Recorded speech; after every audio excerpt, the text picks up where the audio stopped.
This is OMS Voices, an Amos podcast. I'm Bill Klaproth, and with me is Dr. Faisal Qureshi, who is here to discuss why corrective jaw surgery can be necessary.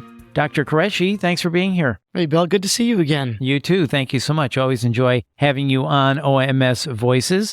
So let me ask you this. What is corrective jaw surgery? Well, thank you, Bill. Well, corrective jaw surgery, or also known as orthognathic surgery, is performed by oral and maxillofacial surgeons to correct a wide range of minor and major skeletal and dental irregularities, which includes misalignment of the jaws and teeth. Surgeries can improve chewing, speaking, and breathing. And while the patient's appearance may be dramatically enhanced as a result of their surgery, orthognathic surgery is primarily performed to correct functional problems.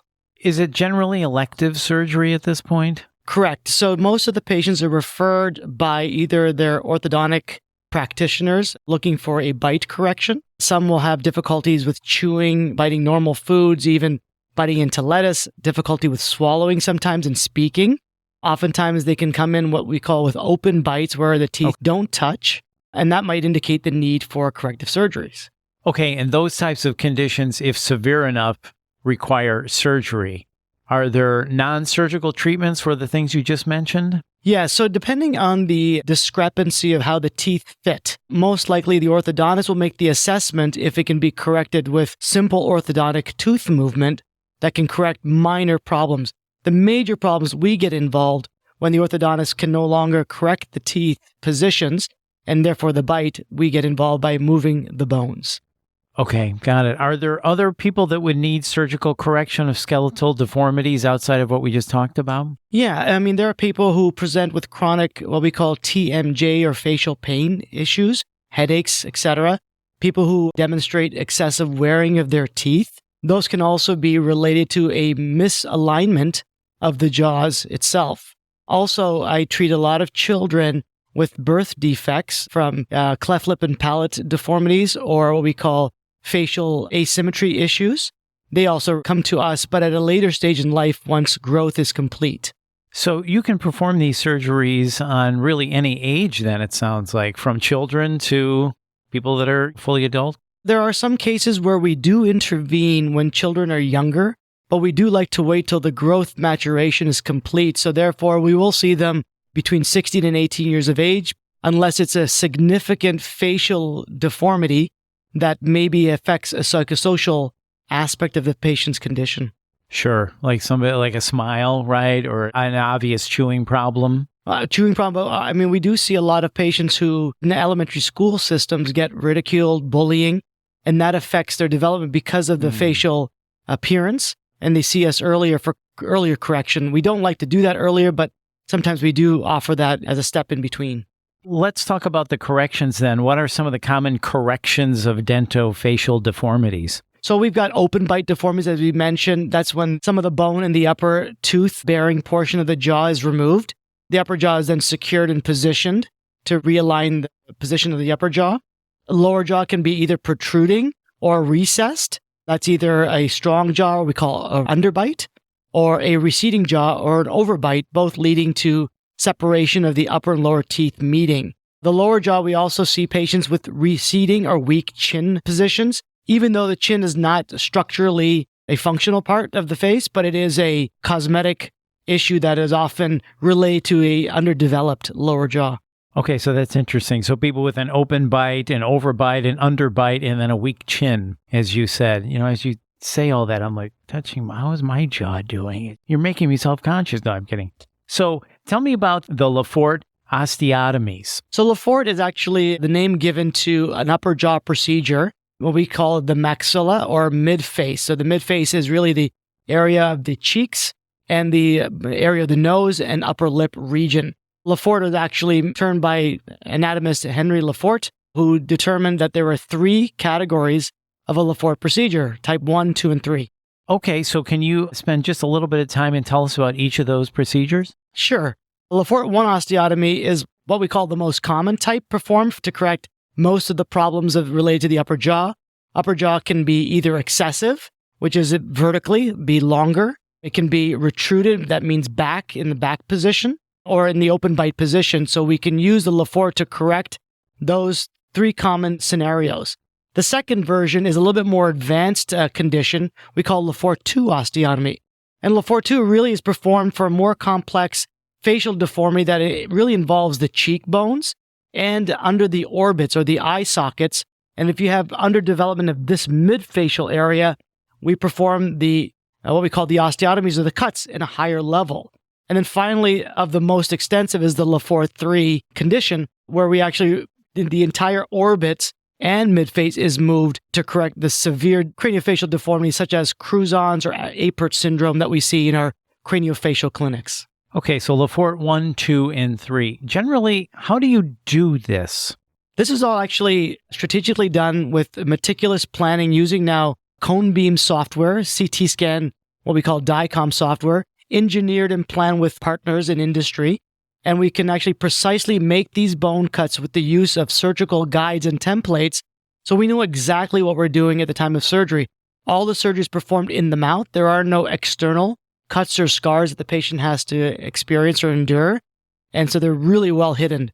Because they're underneath the cheeks and the lips, there's a lot of swelling that takes place, which can take up to 2 to 3 weeks to completely resolve. So although there are no scars, there's a lot of swelling that takes place, but that's the advantage of doing inside the mouth. Yeah, so you would generally then do, you said a CT scan, you would basically map the structure of the bone under the skin, and from that you would put your procedure together for the corrective surgery. We precisely know by the 100th of a millimeter how much and what location to actually make the cuts.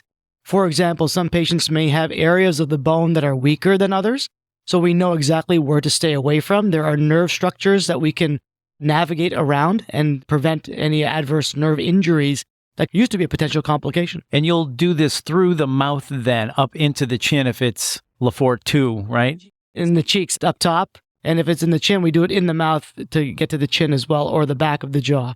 It is incredible, for sure. So then what are the benefits of corrective jaw surgery for someone who needs a Lefort 1, 2, or 3? So those people who came in with the problems that we mentioned earlier, for example, functional correction obviously is the biggest advantage. Getting the teeth together, getting it in a more balanced bite, and what we call occlusion. A lot of people who end up having facial pain or TMJ because of the imbalance in their biting. Sometimes they'll eat more on one side than the other side, or the teeth don't touch on certain sides. So by doing this and creating harmony and balance, we stabilize the facial musculature by putting the jaws together. So those are the clear benefits. In terms of sleep apnea is a condition that we're seeing a lot of in our population. People who are underdiagnosed, people who present with early signs and symptoms that are all related to the jaw position. We can do jaw surgery, as we mentioned, Lefort osteotomy and lower jaw surgery, bring the jaws forward, open up the airway, and now you've actually treated almost to 100% correction of a sleep apnea condition that impacts mortality and morbidity. I wonder how many people wait or don't know that an OMS is able to correct these dental facial irregularities, deformities. Do you think there's a lot of people that are like, I'm just going to try to live with this through my whole life? We've been trying to educate our dental colleagues because our patients often will be seeing the dentist on a more routine, just like as you would be seeing your own physician for routine checkups. Routine dentists who see these patients can actually spot these and ask simple questions related to sleep apnea.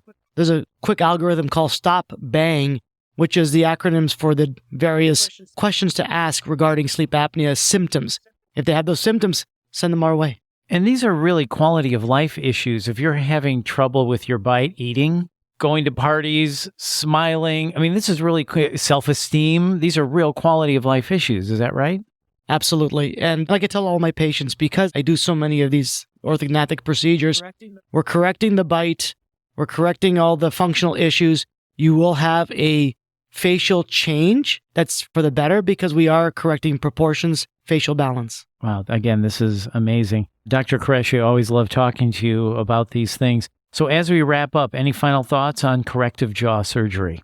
You know, I think it's a wonderful procedure. If you were asking me about 30 years ago when technologies were different, our operating times have really been cut down to provide these procedures in a very quick, efficient, effective manner.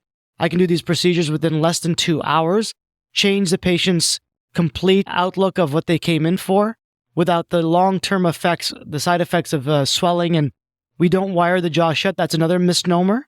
Jaws are not wired anymore, and patients can resume function within 1 to 2 weeks. Well, that is great information, and thank you for sharing that. Absolutely. It's just amazing, really, hearing you talk about this. It is incredible. And I guess what I'm thinking is, don't wait. If you think that you have, or if you've been living with an underbite or an overbite your whole life, don't wait. Go see an OMS. Is that right? Absolutely. And if you know you have that condition, see us. We will refer you to an orthodontist if you don't have one already.